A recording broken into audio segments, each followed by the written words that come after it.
Hello, we've just got over a bad storm. What was it? They always call storms names now, you know, for some reason. Anyway, it wasn't as bad as they said it was going to be, but we had a very much worse storm maybe a year or 6 months before, and that did a lot of the damage, so there wasn't so much stuff there to be damaged. This is our main one here, just about the flower. The Helianthus salicifolius, and that got knocked over, and we cut it back as a result. But that was the only thing. In the last video, I'll just hang on for this plane to go. Oh, look at this here! Isn't that lovely? The monk's hood. I don't know which one it is. Probably Bressingham Spire, but I don't know. Beautiful.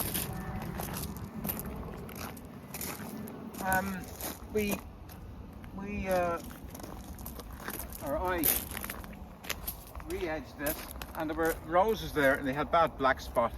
So I removed the roses, and then we realised I didn't want to put big clunky roses back in again. I wanted to put shorter stuff in because of this Miscanthus, Cosmopolitan. So we put, I think that's Laura, the Phlox Laura here. When you go around, that's the first thing you'd see. It's really eye-catching, and also it's actually very scented. I can't smell it, but seemingly it's very scented. I planted one rose, which is obviously American, because you know it's American by its name, because it's a screaming neon red, and the Yanks always put good, strong names and things. It was bred in America somewhere, and it's got very good reviews, so we'll see. But I just like, it's just that something different about it. The dark and the lighter colour. Very unusual. You'll see. So there's only one rose, and we're not going to let it get really big. People say to me, "Oh, well, that rose gets very big," and I say to them, "There's these things they invented. They're called secateurs." Oh, look at that's coming over us there. That's a kite, I think. Yeah, it's a kite. So we put in this Sanguisorba. It's called Beetlewings, and it was planted over there. And it was just too dry for it, and it was just struggling. So we lifted it just last week, split it, put it here. And then the last plant we put in is that Geum, totally tangerine. So tangerine colour, pink. But the main issue is texture. They're all texturally different. Not the colours, always secondary to the texture. And then you have this lovely texture here, very different when you get to here, Achillea Moonshine. Anyway, we'll go to the bed that we dug the stuff out of. Oh yes, before that, we have Croscosmia here. It's called Hellfire, and it's an improvement on Lucifer. It's red like it's slightly darker red, but it doesn't flop as much. But the problem, I had it over there and it was too dry for it, so I just moved it. But I had I moved it here, and then I had the spot.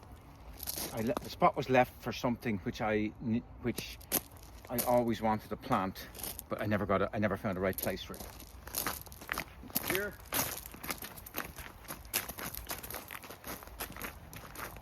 Croscosmia was here, and I just wasn't happy. But we put 3 wallflowers, bulbs mauve, and in nature they would grow in very dry, rocky situations, open situations. That's what I call wallflowers, because they actually grow in walls, grow in the mortar walls. So that's just a perfect spot for them there, and they'll be able to grow out, I think. You never know. It's a bit like the Eryngium, bone dry conditions.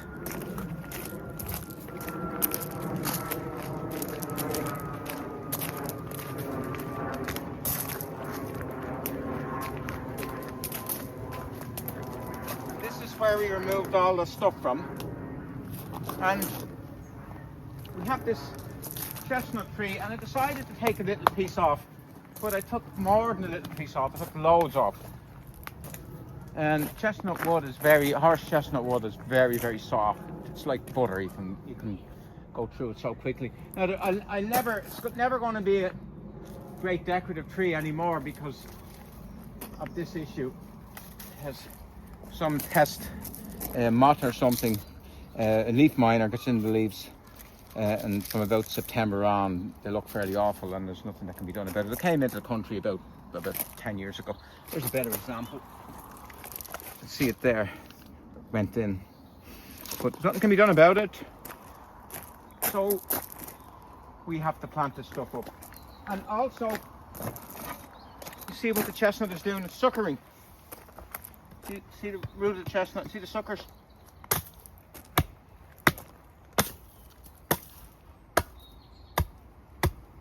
There we are. Well, people might say to me, "You're not damaging the poor chestnut." Well, I'd say, well, the poor chestnut shouldn't be suckering. Then I won't damage it. You know? You have to be punished for misdeeds.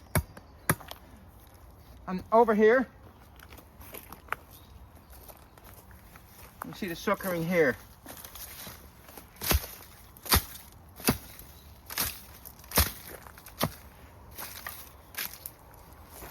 And here somewhere, I think.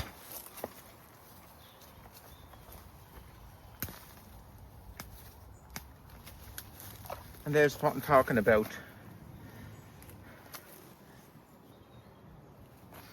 So, zero tolerance. There's more.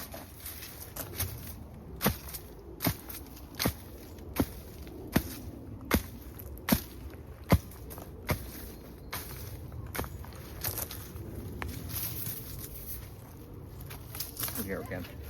Now, still dry spot, but I hope with less water being taken out now, because we're taking a lot off the tree, and also it's facing south, so we're going to get a lot of light in here.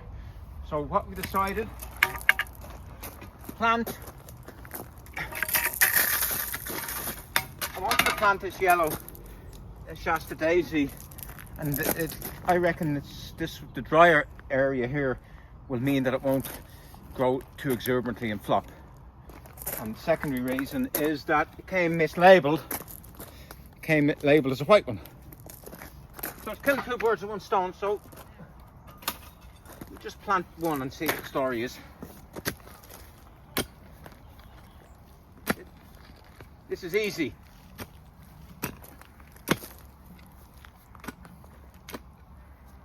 Okay.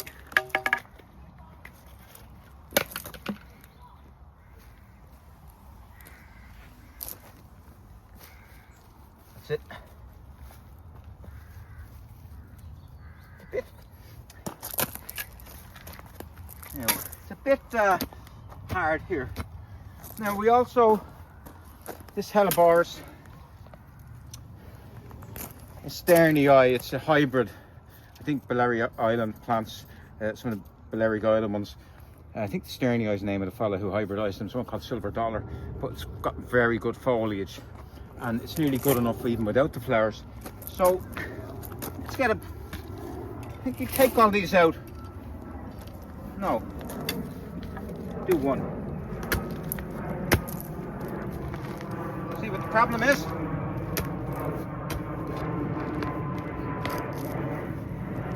how bad the roots are. I'll take them all out.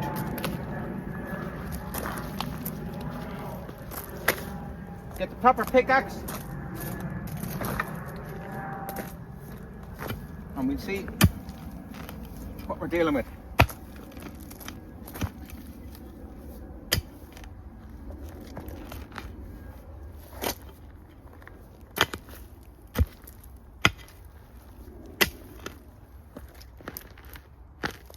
No, it's not great.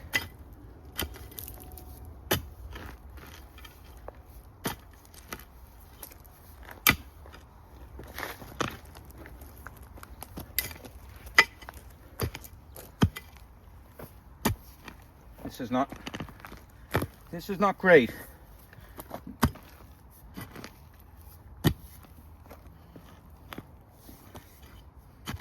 You know what would actually probably grow very well here? Cyclamen. It's a bit late now. No. This is not working very well.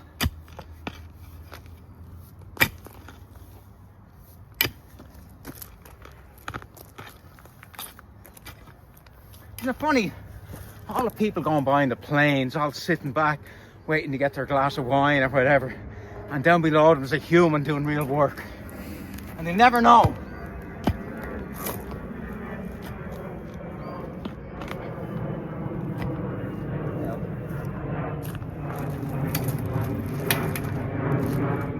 Go with this side.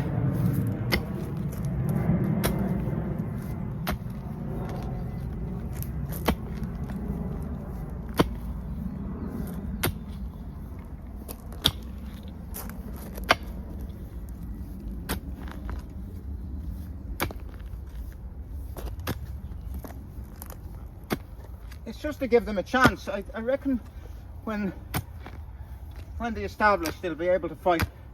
They'll be able to fight their own ground, their own way.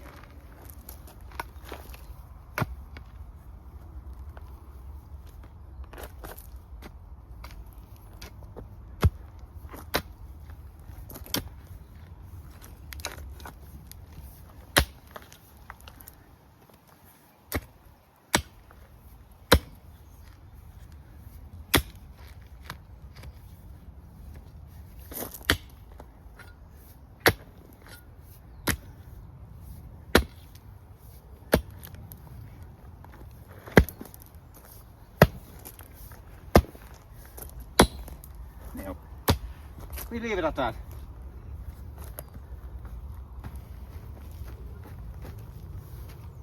And we plant one.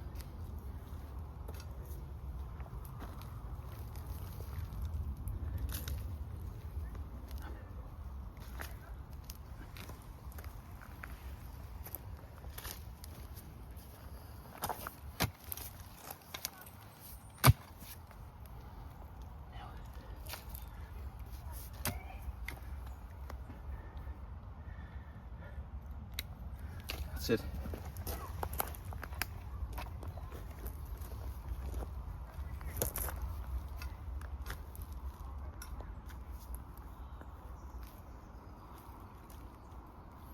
Oh.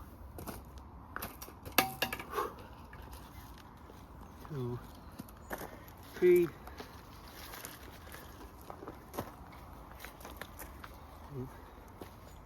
6. Ew. Ew. There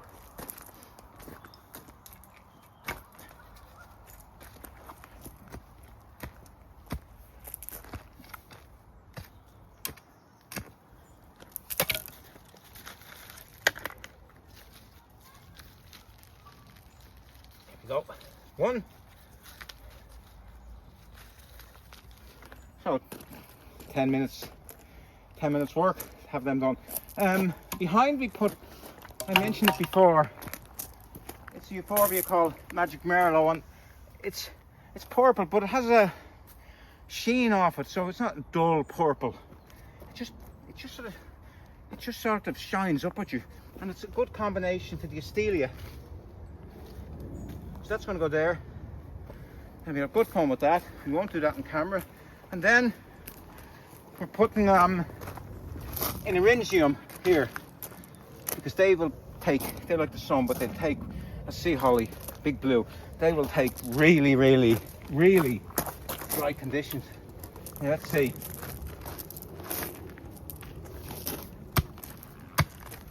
Having the same problem.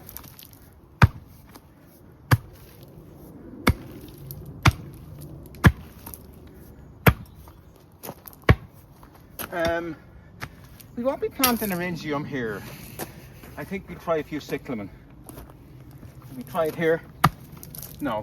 I think it might be cyclamen or something else, but it's no Eryngium. That's past the point of rescue there. But we'll figure it out. We'll figure out something to go there that will tolerate it. Anything except Geranium nodosum, which would grow there, but you never get rid of it. So, oh yes, just to finish off, around the back, our next job we have to do.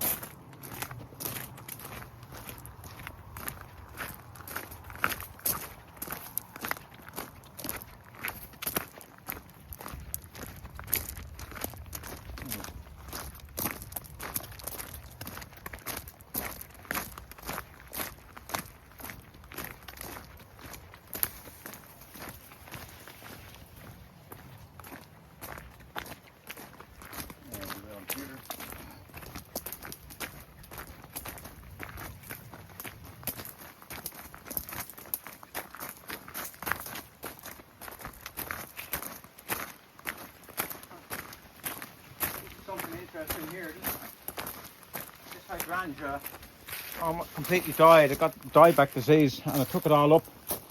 It's aspera Anthony Bullivant, and look what's after happening. I planted a rhododendron, and it's come back up again, and it's come back up here, and it's come back up there, it's come back up everywhere. What do I do? I don't know.